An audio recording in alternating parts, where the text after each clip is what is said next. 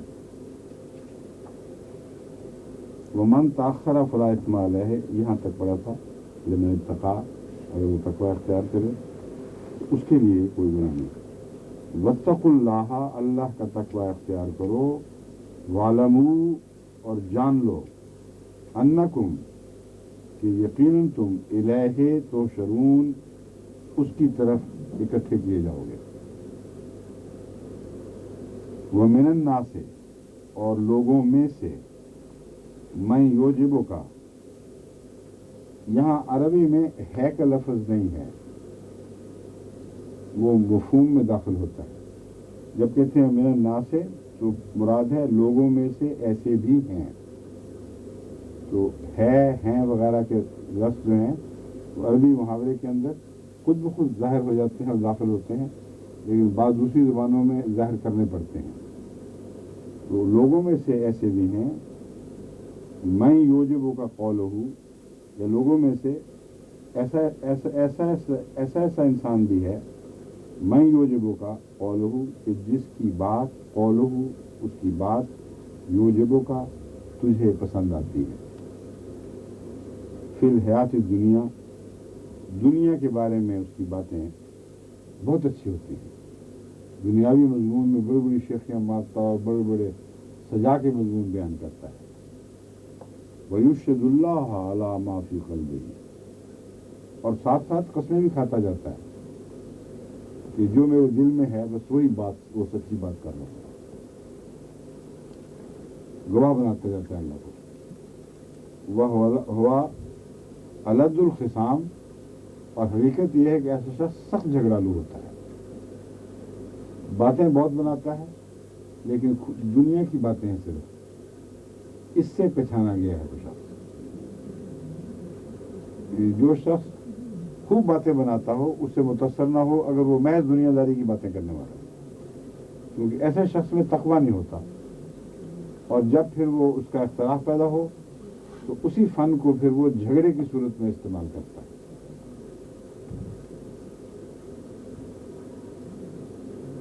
سخت جھگڑنے والا الد میں بھی شامل ہے، مضمون اور خصام میں بھی، دونوں ایک ہی معنی رکھتے ہیں اور ایک ہی معنی کی شدت کو ظاہر کرنے کے لیے دو دفعہ الد الخصام، خصام جھگڑے میں، خصام کا مطلب ہے جھگڑا، الد سخت جھگڑنے والا، یہ معنوں کی تکرار اس میں پائی جاتی ہے، جھگڑے میں سخت جھگڑنے والا، جھگڑے کے موقع پر سخت جھگڑنے والا ہے۔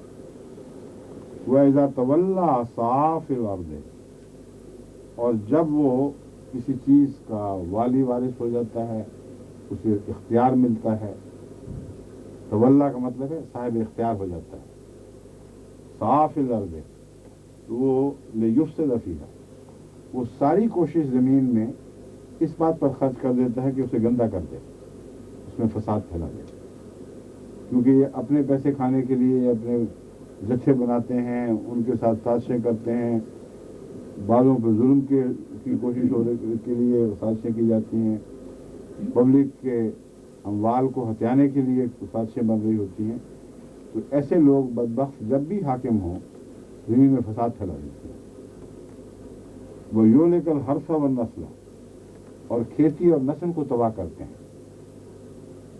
اب یہ مراد نہیں ہے کہ ایسا شخص جب بھی حاکم ہو تو وہ کھیتیوں پر چڑھ دوڑتا ہے یا نسلوں کی ہلاکت کے لیے باقاعدہ تلوار اٹھاتا ہے، مراد یہ ایسے بدبختوں کے دور میں حقیقت میں کھیتیاں بھی برباد ہوتی ہیں اور اولادیں بھی تباہ ہو جاتی ہیں، جو زمین چیزیں اگاتی ہے وہ بھی منحوس ہو جاتی ہیں، انہیں برکت نہیں رہتی، ہر قسم کی بددیانتی کے نتیجے میں ہولڈنگ اور زیادہ قیمت وصول کرنے کے لیے جو بھی چالیں چلتے ہیں تاجر وہ سب استعمال کرتے ہیں، تو مراد ہے بے برکتی اور نحوست کا دور دورہ ہوتا ہے، ان کی کھیتیاں بھی بے برکت ہو جاتی ہیں اور ان کی اولادیں بھی غلط رنگ میں پرورش پا کر دنیا کے لیے مشکل کا موجب بننے والی ہوتی ہیں۔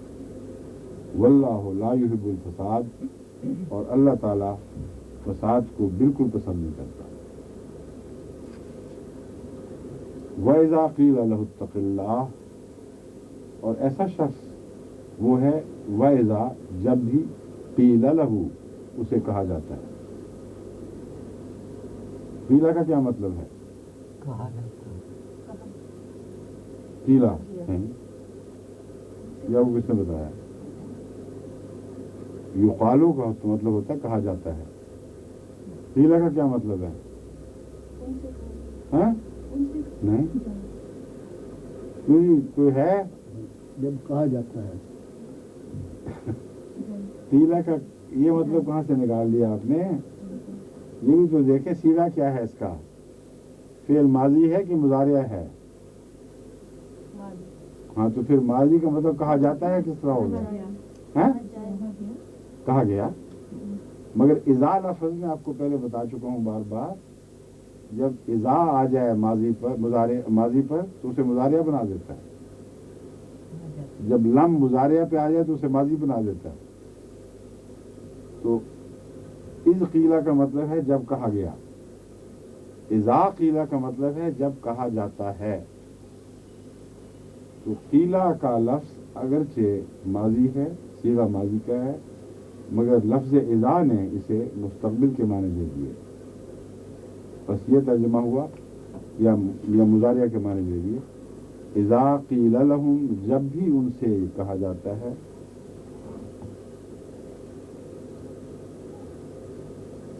کہاں ہو گیا قال؟ اذا قیل لہ اتق اللہ، جب بھی اس سے کہا جاتا ہے، لہو اس کو، اتق اللہ اللہ کا تقوی اختیار کر.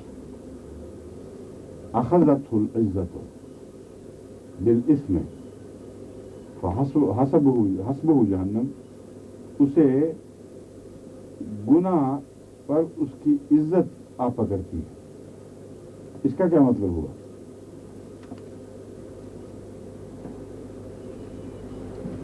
اخذته العزت بالاسم،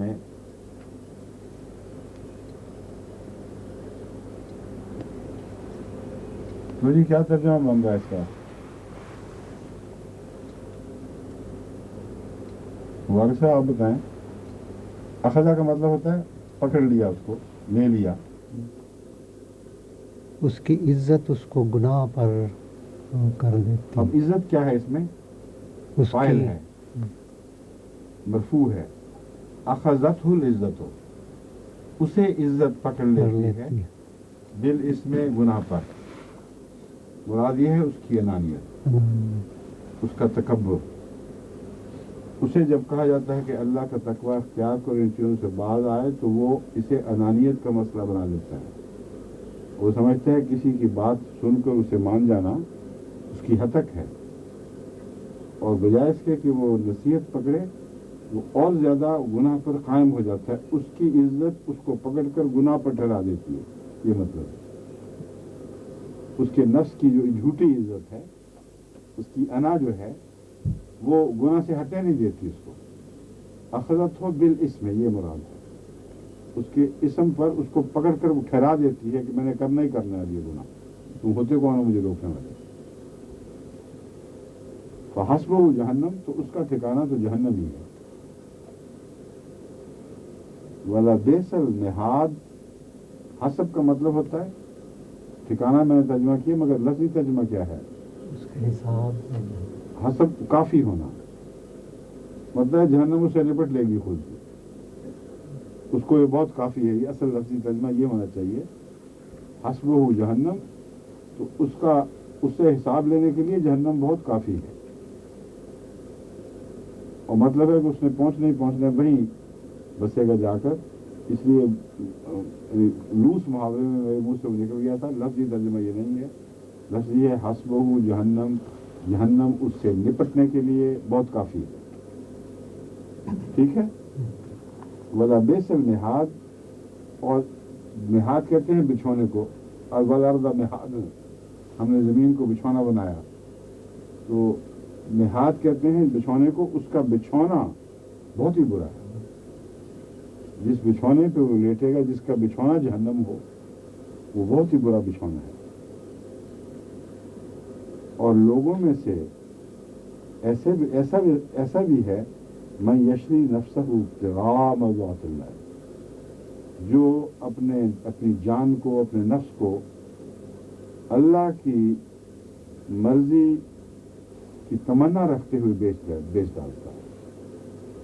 ابتغاء کہتے ہیں خواہش رکھتے ہوئے، تمنا رکھتے ہوئے، مرضات اللہ ہے اللہ کی مرضیوں کو، مراد ہے رضا، اللہ کی رضا کو۔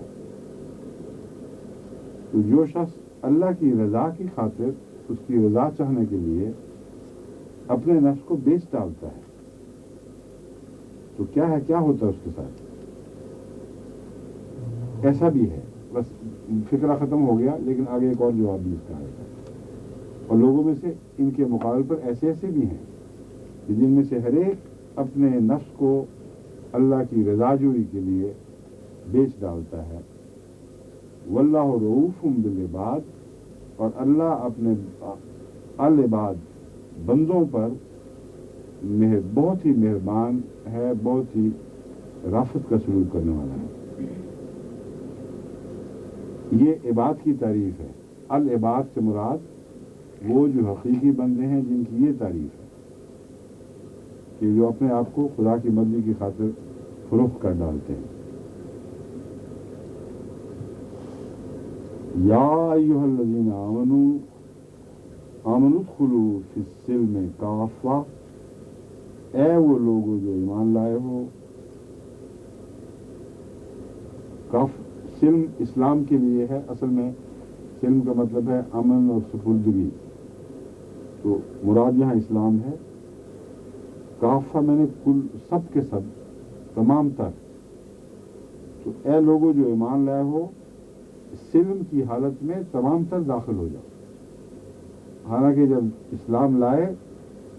ایمان لائے تو داخل تو ہو گئے تھے، تو مراد ہے کہ لفظ اسلام کافی نہیں، یعنی تمہارا مسلمان کہلانا کافی نہیں، اس کے اندر جو مفہوم ہے سلم کا، اس میں اندر چلے جاؤ، تاکہ تمہیں ہر طرف سے سلامتی گھیر لے، ہر خطرے سے بچ جاؤ۔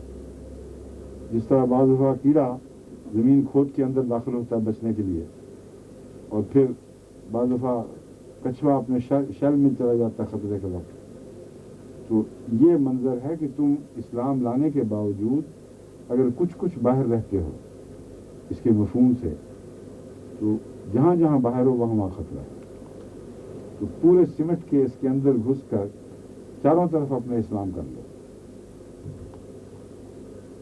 وَلَا تَتَّبِعُوا خُطُوَاتِ الشَّيْطَانِ، اور شیطان کے قدموں کی پیروی نہ کرو، یا اس کے نقش قدم پر نہ چلو۔ إِنَّهُ لَكُمْ عَدُوٌّ مُبِينٌ، یقیناً وہ تمہارے لیے کھلا دشمن ہے۔ مبین میں نے صاف نظر آنے والا، کھلا۔ فَإِن زَلَلْتُمْ مِن بَعْدِ مَا جَاءَتْكُمُ الْبَيِّنَاتُ، یہ زلل زے سے ہے، اس کا مطلب ہوتا ہے پھسلنا۔ بس اگر تم پھسل جاؤ، من بعد اس کے، ما جاءتکم البینات، کہ تمہارے پاس کھلے نشان آ چکے ہوں، فاعلموا ان اللہ عزیز حکیم، تو یہ بات یاد رکھنا، خوب جان لو کہ اللہ تعالیٰ بزرگی والا، غالب ہے اور حکمت والا ہے۔